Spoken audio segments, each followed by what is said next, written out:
unique disorder of pregnancy, very becoming common these days. So most common pregnancy specific disease, 0.2 to 2% is prevalence, and 80% cases occur after 30 weeks of period. So usually disease of the third trimester of pregnancy.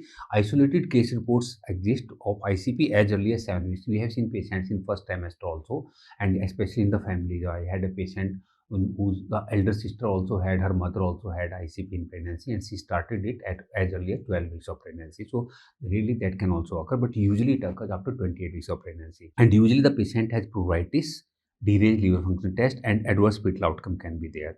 So pruritus of ICP is itching which occurs more on soles and palms. That is important, and it worsens at night, may occur before or after LFT derangement. Incidence of pruritus in pregnancy is as high as 20%. So not all cases of pruritus are because of ICP.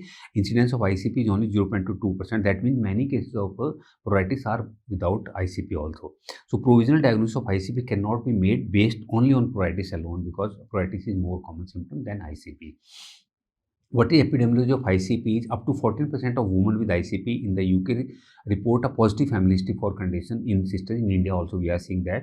Relative risk for sisters of affected women is reported to be 12.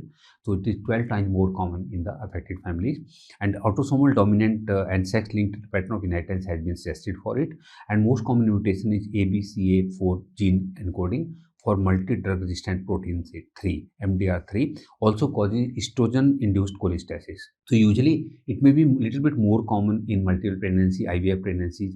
It may be related to progesterone estrogen therapy. So these are a lot of progesterone are being given to the patients for preterm labor, threatened abortion, etc. So sometimes that can also cause increased prevalence of ICP in some cases. Then family history is very important, and history of ICP in previous pregnancy. If some patient had it in first pregnancy, quite high likelihood that she will have it in second pregnancy also. And then vitamin D deficiency, selenium deficiency have been reported to be its cause, and hepatitis C, some people have correlated with that.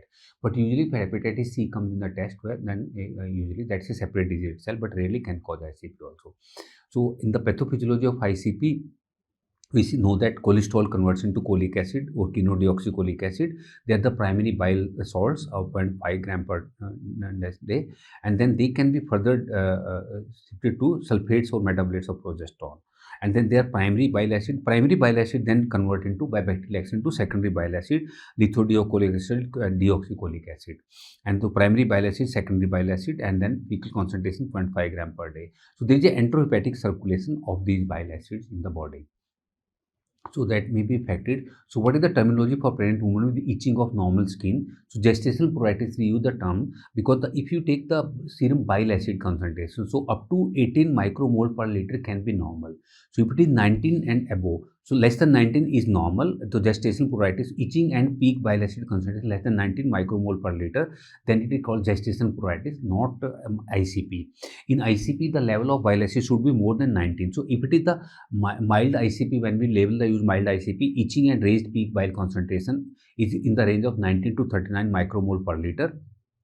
And moderate ICP, if the itching and raised peak bile concentration is between 40 to 99 micromole per liter, and severe ICP, if the itching and raised peak bile concentration is more than 100 micromole per liter.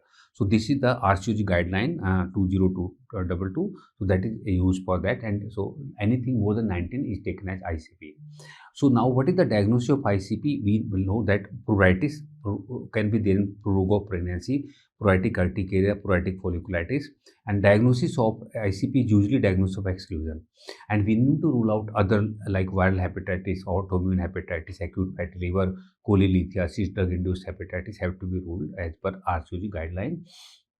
So women who have itching in the skin of normal appearance and raised peak bile acid concentration of 19 micromole per liter, then we use the term as ICP. So that is by definition, and we have already done that if the levels mild, moderate, and severe ICP. So what is the role of other investigation in the care of women with suspected ICP? Though usually additional lab tests are not recommended as per RCOG guideline, unless some comorbidities are there. So what are the complications of ICP with common liver disease in pregnancy? Maternal complications are, it is usually safe for the mother, but rarely postpartum hemorrhage can occur. And then because of cholestasis and liver abnormality, so deficiency of vitamin K dependent clotting factor can be there. So patient may have a little bit of more prolonged PT. Because of that, she may have slightly at high risk of postpartum hemorrhage.